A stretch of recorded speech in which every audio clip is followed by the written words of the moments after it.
여러분에게 주의 은혜가 넘치기를 축원합니다. 오늘 이 말씀을 가지고 여러분과 함께 하나님의 말씀 묵상하도록 하겠습니다. 우리는 지금까지 아브라함의 이야기를 따라왔어요. 그의 인생을 따라가면서 믿음으로 사는 일이 어떤 일인지를 우리는 유심히 살펴볼 수 있었습니다. 이제 그랬던 아브라함의 이야기는요, 창세기 25장 끝으로 마무리가 됩니다. 왜냐하면 아브라함이 175세라는 일기로 죽음을 맞이했기 때문이에요. 오늘 우리가 읽지 않았지만 7절부터 잠깐 보면은요, 7절부터 볼 때에 아브라함의 향년이 175세라 그의 나이가 높고 늙어서 기운이 다하여 죽어 자기 열조에게로 돌아가매 그의 아들들인 이삭과 이스마엘이 그를 마므레 앞 헷 족속 소알의 아들 에브론의 밭에 있는 막벨라굴에 장사하였으니 이것은 아브라함이 헷 족속에서 산 밭이라 아브라함과 그의 아내 사라가 거기에 장사되니라. 아브라함은 갈대아 우르에서 태어나 그곳에 자랐습니다. 그런데 이 아브라함이 75세가 되던 해에 하나님을 만났고 또 그분의 음성을 들었어요. 아브라함은 그 시점을 계기로 그의 삶이 완전하게 바뀐 것을 봅니다. 그리고 그는 믿음의 삶을 살기 시작했어요. 막 믿음의 삶을 시작했을 때는요, 처음 25년간은 많이 흔들렸습니다. 많이 실수도 하였고요, 실패도 경험하기도 했습니다. 몇 가지 예를 들면은요, 우리도 잘 알겠지만은 처음 그가 약속의 땅을 도착했을 때 어떤 일이 났습니까? 기근이 있었죠. 그러자 아브라함은 지체하지 않고 발길을 돌려 애굽 땅으로 향합니다. 그뿐입니까? 애굽에 도착했을 즈음에 아내를 누이라고 속이는 일도 서슴지 않았습니다. 이렇게 누이라고 속이는 아브라함은요, 나중에도 똑같은 잘못을 반복하는 것을 우리는 성경을 통해서 보았습니다. 그뿐 아니라 하나님께서 세우신 자손에 대한 약속을 기다리지 못해 성급한 나머지 결국에는 이스마엘이라는 아들을 낳기도 해요. 그것이 아브라함의 초반 인생이었습니다. 사실 이런 아브라함의 모습을 보면은요, 어떤 생각이 드십니까? 참 우리가 믿음 안에서 거듭난 삶을 산다는 것이 결코 쉬운 일은 아니구나라는 것을 깨닫게 됩니다. 내가 이제 믿음으로 살아야지 하고 사는 순간부터 진짜 믿음 가운데 살아가면 별 문제가 없을 것 같지만은 정작 내가 믿음 안에 살아간다고 했을 때에 많은 넘어짐과 흔들림과 실수와 좌절을 겪는 모습을 본다면 누구도 정말 이 사실, 즉 믿음 안에서 산다는 것이 쉬운 일이 아니다라는 것을 부인할 수는 없을 것 같습니다. 정말 많은 시간이 필요하죠. 우리가 믿음으로 구원받는 것, 신앙용어로 하면 중생이라고 이야기를 하는데 이 중생의 사건은 한순간입니다. 우리가 믿음으로 결단하는 그 한순간이지만은 하나님의 백성이자 성도로서 온전케 되는, 또 성숙해져 가는 것, 다시 말해 성화의 과정, 우리 성결교회에서는 성결이라고 말을 하는데 이 성결의 과정은요, 평생 걸리는 일이라는 것을 우리는 잘 알고 있습니다. 그리고 이 성화의 과정 혹은 성결의 과정은요, 오늘 우리가 성경에 나오는 아브라함을 볼 때 여러 가지 실수와 좌절이라는 과정을 통해 얻어지는 것을 보게 됩니다. 그런 면에 있어서 우리가 믿음 생활 가운데 살아갈 때에 흔들리는 것, 또 어려워하는 것, 또 실수하는 것들, 그런 것들 때문에 너무 두려워하지 않기를 축원합니다. 누구나 한다는 거예요. 우리가 믿음의 조상 아브라함이라고 말할 수 있는 그 아브라함조차도 흔들렸고 실수하였습니다. 그래서 우리가 성화되어지는 것, 성결해지는 그런 과정 속에서 우리가 삶을 살아갈 때에 자신의 연약함 때문에 너무 좌절하지 마세요. 너무 슬퍼하지 마시고요. 너무 흔들리지 마시길 부탁드립니다. 왜냐면은요, 우리는 그래도 성장하고 있기 때문입니다. 뭐라고요? 성장하고 있는 거예요. 그리고 우리가 한 가지 짚고 넘어갈 대목이 하나 있습니다. 11절 말씀을 볼게요. 11절 말씀 보면은 아브라함이 죽은 후에 하나님이 그의 아들 이삭에게 복을 주셨고 이삭은 부엘라 헤로이 근처에 거주하였더라. 여러분, 여기서 하나님께서 이삭에게 복을 주셨다고 말씀하시죠. 그렇죠? 복을 주셨다는 것은 단순히 형통하게 하셨다라는 것만을 의미하지 않습니다. 이 복은요, 여러분, 우리가 그냥 형통, 잘됨 이런 것을 보는 것이 아니라 바로 하나님의 약속을 의미하는 것입니다. 비록 아브라함은 죽었습니다. 하나님께서 아브라함의 약속을 주셨는데 그 아브라함이 죽었어요. 그러면은 하나님의 약속도 끝이 난 것이냐? 아니라는 겁니다. 비록 아브라함은 죽었지만은 하나님의 약속은 죽지 않았다는 거예요. 끝나지 않았다는 것입니다. 믿음으로 하늘에 있는 더 나은 본향을 사모하다가 죽은 아브라함의 소망을 이삭에게 복을 주심으로 이어가실 것이고 결국 그 후손에서 날 예수 그리스도를 통하여 성취하실 것이기 때문입니다. 여러분, 하나님의 복이 아브라함에서 이삭으로 이어지는 것처럼 오늘 저와 여러분 또 여러분의 가정 자녀들에게 믿음의 복이 계속 이어질 수 있기를 주님의 이름으로 축복합니다. 그렇습니다. 하나님의 약속과 복은 한 사람의 일생으로 끝나는 것이 아니에요. 단 한 사람은 마무리되는 것이 아닙니다. 하나님의 언약과 그분의 섭리, 그 복은요, 그 가정을 통해, 가문을 통해 계속해서 이어지고 있다는 것을 기억할 수 있기를 부탁드립니다. 자, 이제 이야기의 새로운 전환점이 되는 이삭의 족보가 시작이 되죠. 19절부터 보도록 하겠습니다. 아브라함의 아들 이삭의 족보는 이러하니라. 아브라함이 이삭을 낳았고 이삭은 40세에 리브가를 맞이하여 아내를 삼았으니 리브가는 밧단 아람의 아람 족속 중 부두엘의 딸이요 아람 족속 중 라반의 누이였더라. 성경에 등장하는 족보를 히브리 말로 톨레도트라고 말합니다. 이 족보는요, 사실 우리가 성경 가운데서 읽어가기 가장 힘들어하는 부분 중에 하나예요. 그렇지 않습니까? 여러분, 뭐 창세기뿐만 아니라 뭐 신약 성경에 이르기까지 족보가 나오는 순간 마음이 무거워지는 것은 저도 마찬가지입니다. 과연 그 말씀 가운데 무슨 선한 것이 있을까? 어떤 교훈을 찾아볼 수 있을까? 궁금하기 때문이라는 거예요. 사실 우리가 그러한 족보를 그냥 지나칠 수 있는 것은 이해도 됩니다. 왜냐하면요, 나하고는 별 해당 사항이 없다고 생각하기 때문이에요. 지금 나에게 필요한 것은 위로의 말씀, 힘을 주는 말씀, 긍정의 말씀인데 과연 이 사람들의 이름을 나열해 놓은 것이, 그 족보를 열거해 놓은 것이 나하고 무슨 상관이냐라는 생각이 들기 때문이죠. 사실 그것은 우리나라 고유의 특성인 것 같기도 합니다. 우리 한국 사람의 특징이기도 한 것 같아요. 여러분, 한국 문화 속의 족보라는 것은요, 사실 지금 이 사회에서는 그렇게 중요하지는 않습니다. 요즘 아이들 족보 그렇게 관심 있지는 않아요. 그러나 예전만 하더라도 어땠습니까? 이 족보란 하나의 뿌리, 자신의 뿌리를 아는 것이고 자부심이었습니다.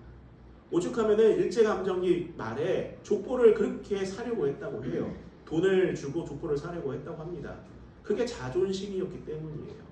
그만큼의 가치가 있다라고 생각했기 때문입니다. 어찌됐든 간에 요즘 들어 그 색채가 옅어졌지만은 과거 혈연, 지연이 끈끈했던 시절에는요, 가문과 족속과 서열이 중요했습니다. 저는 어린 시절에 제 외갓집에 놀러 가면은요, 뒷집에 사는 친구가 하나 있었어요. 이름이 개똥이었습니다. 근데 제가 그 친구한테 개똥이하고 막 말하면서 동갑내기니까 놀려대면은요, 어머니가 막 화를 냈어요. 또 할머니가 막 화를 냈습니다. 왜 그런가 들어봤더니 그 서열상 제 삼촌이래요. 나이는 똑같은데 삼촌이래요. 그래서 꼭 아저씨라고 불러야 된다고 합니다. 그래서 저는 공감하지 못해서 끝까지 개똥이라고 한 기억이 있는데, 아무튼 그렇게 우리가 서열을 중요시 여겼던 그런 시절이 있습니다. 우리가 뭐 어떤 가문이 중요하느냐, 요즘 중요하지 않지만 과거만 하더라도 우리 가문이 어떤 가문이었고 우리 가문이 어떤 집안이었어. 저 같은 경우 문화유씨인데 우리 가문은 고려시대 4대 가문 중 하나였어. 이게 지금 무슨 소용이 있냐라는 거예요. 아무런 가치가 없는데 그만큼 우리나라는 그 족보에 대해서 상당히 중요하게 생각하던 그런 시절이 있었습니다. 근데 여러분, 오늘 우리가 여기서 읽을 수 있는 성경에 등장하는 족보는요, 그런 명문 가문이나 혹은 서열을 위한 기록이 아니에요. 단순하게 너가 어느 집안 출신이냐, 어느 가문 출신이냐, 이런 것을 알려주기 위해서 이 족보를 기록해 놓은 것이 아닙니다. 바로 하나님의 복이 하나님의 복이 어떻게 지속되고 어떻게 이어지는지를 보여주기 위한 기록이라는 거예요. 어느 날 갑자기 하나님의 복이 짠 하고 나타나는 것이 아니라 처음 시작된 그 복이 어떻게 이어지고 있는지 이 족보를 통해서 우리에게 보여주고 계시다라는 것입니다. 그렇습니다. 여러분, 하나님의 복은요, 가정을 통해서 이어집니다. 믿으십니까? 가정을 통해서 이루어집니다. 단 한 사람이 믿음의 복을 누리고 그 사람이 죽으면 그 복이 끝나는 것이 아니라 하나님께서는 가정을 이루게 하시고 그 믿음의 복이 가정 안에서 자녀들에게 전수되며 이어지게 하신다는 거예요. 안타까운 점은요, 오늘날 이 가정이 파괴되고 있다는 것입니다. 그렇지 않습니까? 요즘 세상을 보면은요, 결혼하는 것에 대하여서 부정적으로 생각하게 만드는 것이 참 많이 있어요. TV 프로그램만 보시면은요, 어떻습니까? 나 혼자 산다, 돌싱, 이런 것들 많이 나오지 않습니까? 환승연애, 이런 TV 프로그램 같은 거 자극적인 것들을 보여주면서 세상 사람들로 하여금 가정을 이루는 것에 대해서 상당히 부정적으로 여기게 만드는 것이 많이 있다는 거예요. 이혼하는 것을 쉽게 생각하게 합니다. 심지어는 자녀 양육하는 것을 부담이라고 여기게 만드는 경우가 많이 있어요. 결코 그렇지 않은데 그런 생각을 이미 가정을 이루기 전부터 아이들에게 또 청년들에게 주입하고 있는 것이 오늘 이 세대의 세태입니다. 참 안타깝지 않습니까? 어쩌면은요, 이러한 세태는 그런 생각이 듭니다. 이 세상의 공중권세에 잡은 그 사단의 세력, 어두운 세력들이 인간의 탐욕과 이기적인 욕망을 조장하여서 진정어린 우리의 안식으로부터 멀어지게 하고 메마르게 하며 인생을 비관하게 만들려는데 목적이 있지 않을까, 그런 의심이 들기도 한다는 거예요. 여러분, 가정은 정말 소중합니다. 정말 아름답습니다. 정말 그것만큼 귀하고 보석과 같은 것이 없어요. 자녀들 어떻습니까? 너무 아름답지 않습니까? 물론 자녀가 처음 태어났을 때 빽빽 울어대고 여기저기 뛰어다닐 때는 신경 쓰이고 식당 한번 가면 힘들어했지만은 그 자녀가 내게 주는 기쁨, 자랄수록 보여주는 그 행복감은 세상 그 어느 것과도 바꿀 수 없는 하나님 주신 선물 아니겠냐고요. 그리고 하나님께서는 그런 가정을 통해서 하나님이 주신 그 복을 이어가게 하신다는 것, 우리는 꼭 기억할 수 있기를 바랍니다. 하나님의 약속은요, 다시 말씀드리지만은 가정을 통해서 이루어집니다. 저는 저와 여러분의 가정이 하나님의 축복의 통로이자 약속이 이어지는 그러한 가정, 그러한 가문이 될 수 있기를 다시 한번 주님의 이름으로 축복합니다. 21절 말씀도 보도록 하겠습니다. 21절 말씀 이제 보면은요, 이삭이 그의 아내가 임신하지 못함으로 그를 위하여 여호와께 간구하매 여호와께서 그의 간구를 들으셨으므로 그의 아내 리브가가 임신하였더니, 여러분, 이 말씀을 보면은요, 자손에 대한 약속의 위기가 아직 끝나지 않았음을 볼 수 있습니다. 처음 하나님께서 아브라함에게 자손에 대한, 후손에 대한, 민족에 대한 약속을 주셨지 않습니까? 내 후손을 정말 이 모래와 같이 하늘의 별과 같이 많아지게 하겠다라고 말씀하셨는데 그때 위기가 찾아왔었죠. 그러자 아브라함은 어떻게 했습니까? 이스마엘을 선택을 하죠. 근데 하나님께서 말씀하십니다. 아니다. 사라에게서 난 내 씨가 내 후손이 될 것이다. 그래서 결국에 하나님께서 이삭을 주셨잖아요. 근데 그 이삭을 얻는 것으로 끝난 것이 아니라 이삭 또한 어떻게 됐습니까? 지금 자녀 때문에 위기를 겪은 거예요. 아브라함에서 끝날 줄 알았던 그 자손에 대한 위기가 이삭 또한 오랜 기간 자녀를 갖지 못하는 것으로 위기가 찾아온 것입니다. 그래요, 여러분. 겉으로는 평탄해 보였습니다. 이삭 얼마나 좋습니까? 아버지가 그동안 쌓아 놓으셨던 그 재산들, 어마어마한 재산들을 아무런 수고로움 없이 이어받았어요. 풍요롭죠. 또 좋은 아내감도 자신이 굳이 찾아다니지 않더라도 아버지와 그 하인이 아주 그냥 좋은 아내를 찾아주셨어요. 아무 문제가 없습니다. 사실 여러분, 이 창세기를 읽어보면 이삭에 대한 이야기를 읽어볼 때에 그리 큰 문제가 없어요. 어디서 쳐들어왔다, 싸웠다, 이런 얘기가 전혀 없습니다. 그냥 평탄한 삶 그 자체였어요. 아마 누군가가 그 삶을 바라보았다면요, 아, 저 사람 참 살만하겠다, 평안하겠다, 아, 내가 저 사람처럼만 살 수만 있다면 참 행복하겠다라고 생각하지 않겠습니까? 근데 그렇게 평안해 보이던 이삭이었지만은 그도 역시 남모를 근심과 염려가 있었던 거예요. 그래요, 여러분. 어느 집이면 문제없는 집이 없습니다. 네, 저 사람 집은 괜찮겠거니 하겠지만은 다 문제 있고 근심이 있고 염려가 있어요. 그저 그 고민과 걱정이 드러났느냐 드러나지 않았느냐 이 차이일 뿐이지 다 가지고 있습니다. 그런 문제가 있을 때 어떻게 해야 될까요? 문제가 있을 때 어떻게 해야 되겠습니까? 단순하죠. 그 문제를 들고 나와서 기도하는 것입니다. 기도하는 거예요. 가장 쉽죠? 근데 하기 힘든 것이 기도예요. 누구나 하는 해법이지만 아무나 하지 못하는 것이 바로 이 기도입니다. 누구나 다 알아요. 기도해야 된다는 것. 그러나 그 기도의 자리로 나아가는 것, 그 나아가는 사람은 그리 많지 않습니다. 오늘 이삭은요, 아내의 임신을 위해서 성경 21절을 보면요, 간구했다라고 했습니다.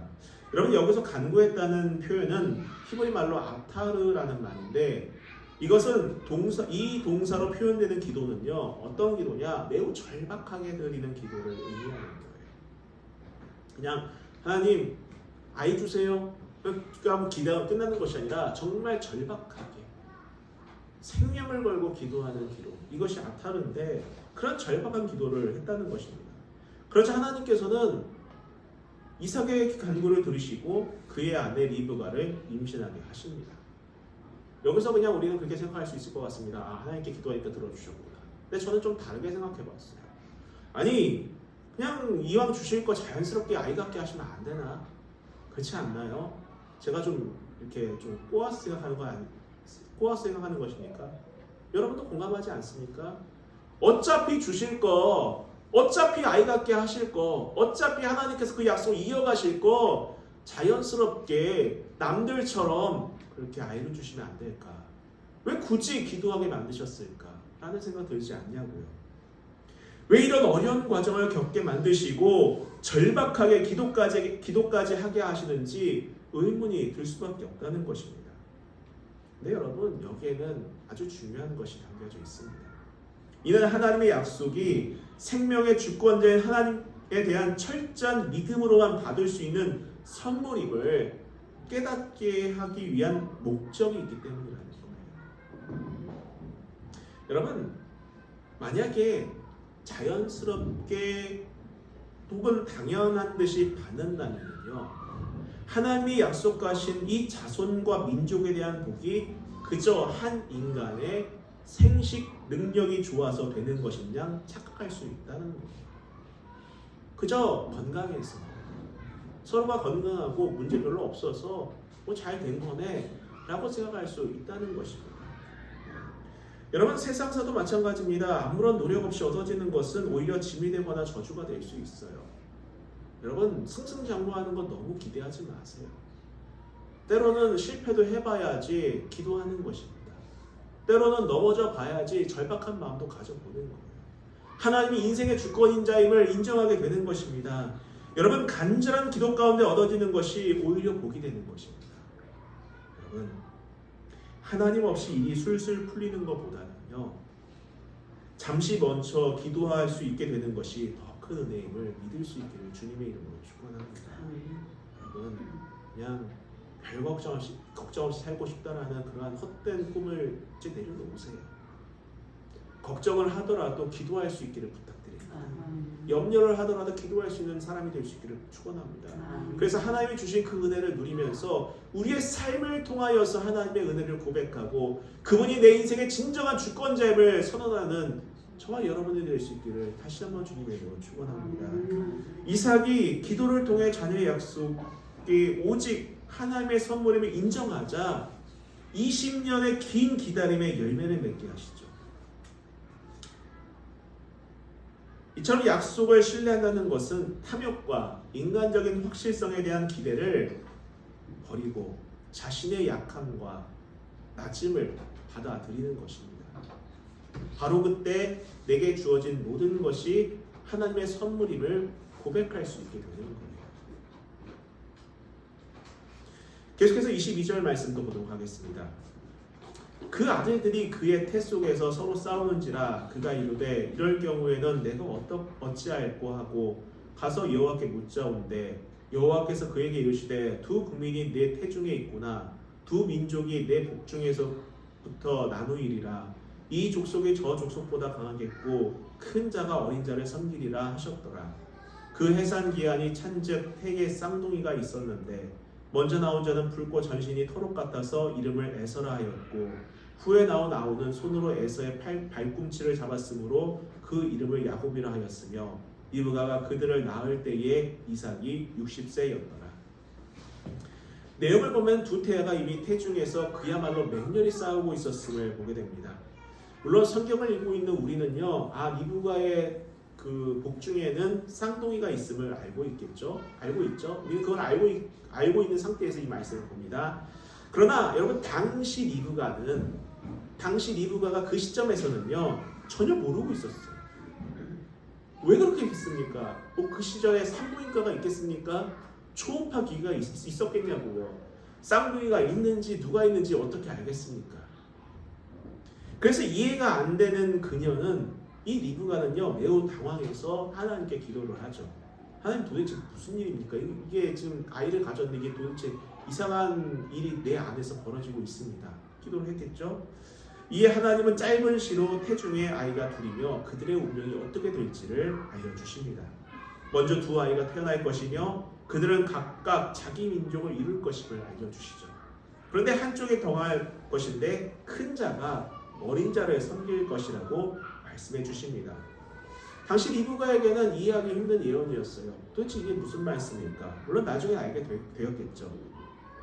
근데 여러분 우리는 이 대목에서 두 가지를 좀 우리가 생각해 볼 필요가 있습니다. 하나는 무엇인가? 바로 하나님의 주권이라는 거예요. 하나님의 주권. 두 아이가 있는데 그 두 아이의 운명에 대해서 하나님께서 말씀하지 않으십니까? 아니 하나님 도대체 이거를 우리가 어떻게 받아들여야 됩니까? 받아들이셔야 된다는 거예요. 하나님의 주권이라는 것입니다. 여러분 로마서 9장 21절에 보면은요 토기장이에 대한 언급이 있습니다. 여러분 한번 찾아볼게요. 로마서 9장 21절.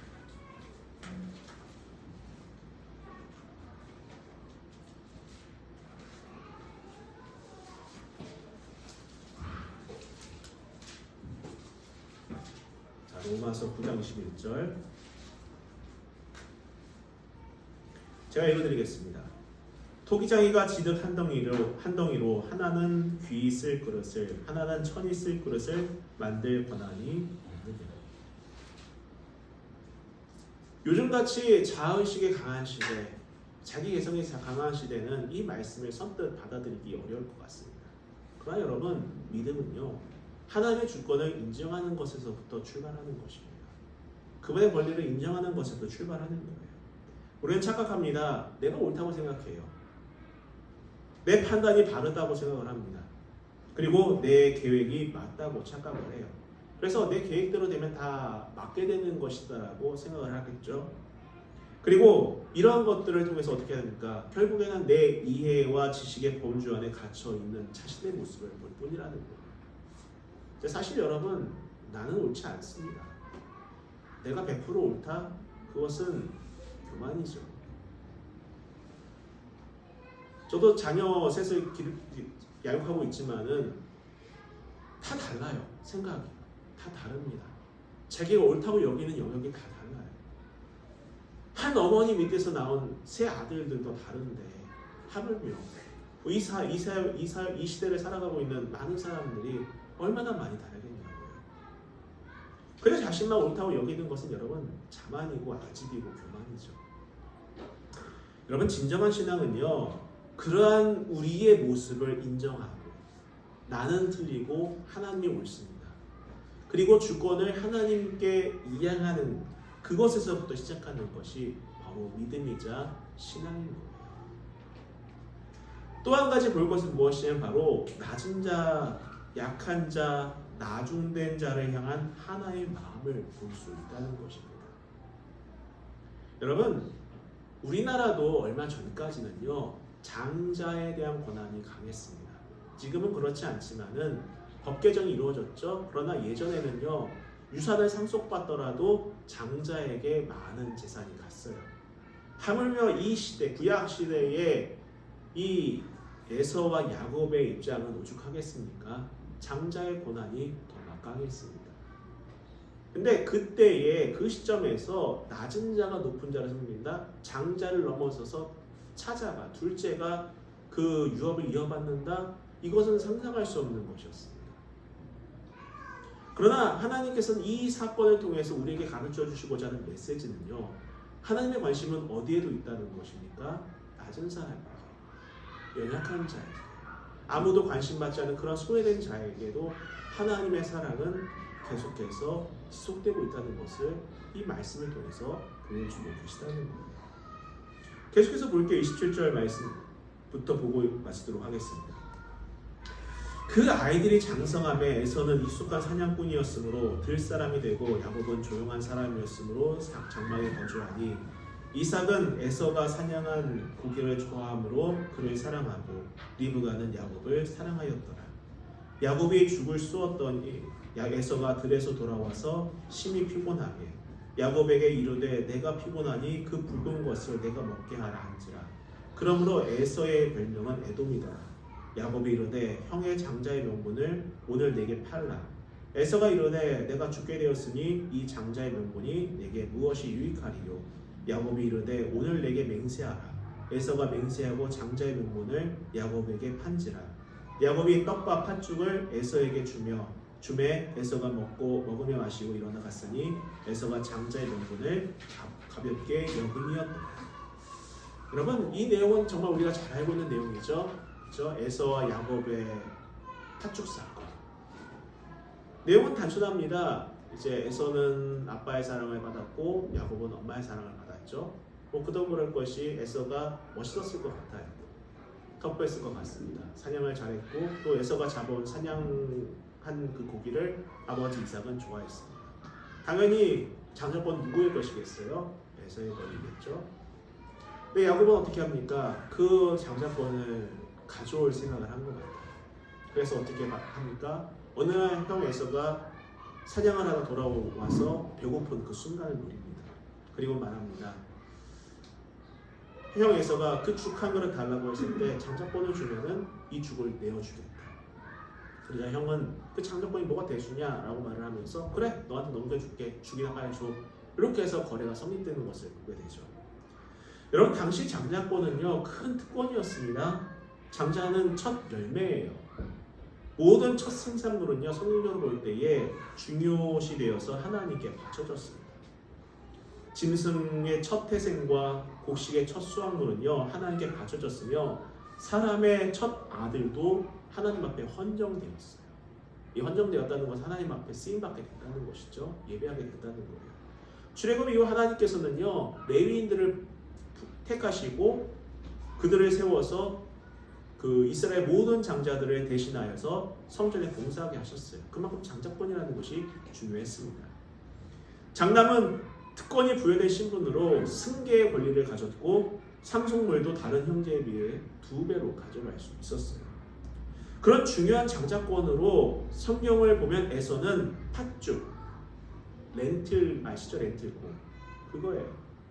렌틸죽 한 그릇에 팔아버리는 그러한 무지함을 보여줍니다. 우리는 이 내용을 볼 때에 단순히 야곱이 참 간교했다, 참 교활했다라고 보기보다는요 당장 눈에 보이고 즉시 얻을 수 있는 자원에만 연연하여 눈에 보이지 않는 하나님의 축복을 가볍게 여긴 에서의 영적 무감각함을 눈여겨볼 필요가 있다는 거예요. 에서는요 눈에 보이는 것이 더 중요했어요. 보이지 않는 정말 중요한 것보다 당장 눈에 보이는 그 작은 것에 더 마음을 쏟았던 것입니다. 야곱은 하나님의 축복의 중요성을 알고 비록 인간적인 방법이었지만은 그것을 꼭 붙잡으려고 했습니다. 그러나 에서는 그렇지 못했어요. 사실 에서의 결정은요 아브라함과 맺은 하나님의 약속의 후사가 되는 것을 포기하는 것이었습니다. 스스로 자기 운명을 팥죽 한 그릇 이상의 의미가 없는 그러한 인생으로 만들고 말았던 거예요. 여러분은 얼마짜리입니까? 여러분의 가치는 어떻게 매길 수 있겠습니까? 우리는 자신이 보는 것이 전부고 내가 계획하는 것들이 완벽하다고 믿고 있어요. 그러나 여러분, 그것은 다시 말씀드리지만 착각입니다. 오해예요. 자신만의 생각입니다. 오히려 보고 싶은 것만 보고 계획하는 대로만 되어야 한다고, 그래야 성공이라고 확신했던 인생은요, 사실 실수와 실패와 좌절을 견디지 못해요. 그걸 견디지 못합니다. 자신의 계획대로 안 됐으니까는, 자신의 예상대로 안 됐으니까는, 난 실패한 인생이야, 나는 더 이상 재기할 능력이 없어 라고 좌절하겠죠. 그러나 여러분, 하나님을 믿는 믿음 안에 사는 인생은요, 그것이 성장의 과정이자 구원받은 사람들이 성숙해지는 과정임을 잘 알고 있습니다. 넘어지더라도, 때로는 흔들리더라도, 때로는 잠깐 실패하더라도 그것에 연연하지 않는다는 거예요. 왜냐하면 그것이 성장의 과정, 성숙의 과정이라는 것을 알고 있기 때문입니다. 그리고 이런 믿음 안에 있는 사람들은 당장 눈에 보이는 것들이나 갈급한 욕망보다 오늘 성경에 나와 있는 이 장작과 같은 당장은 눈에 보이지 않지만 세상 그 어떤 것들보다 비교할 수 없는 하나님의 약속과 그 축복을 소유하려고 합니다. 그래서 인생의 주도권을 하나님께 맡길 줄 아는 사람들이라는 거예요. 저는 오늘 여러분들이 그러한 사람들이 될 수 있기를 축원합니다. 하나님은요, 이런 사람들 또 그러한 가정들을 사용하셔서 약속의 복을 이어가십니다. 하나님, 내게 주신 복이 무엇인데요? 묻지 마세요. 아브라함에게 주신 그 복이 바로 오늘 저와 여러분들을 향한 복임을 믿으시길 바랍니다. 저와 여러분 모두의 가정이 이런 믿음의 복, 하나님의 언약이 이어져 가는 복된 인생, 복된 가정 되시기를 다시 한번 주님의 이름으로 기원합니다. 우리 찬양하고 기도하도록 하겠습니다.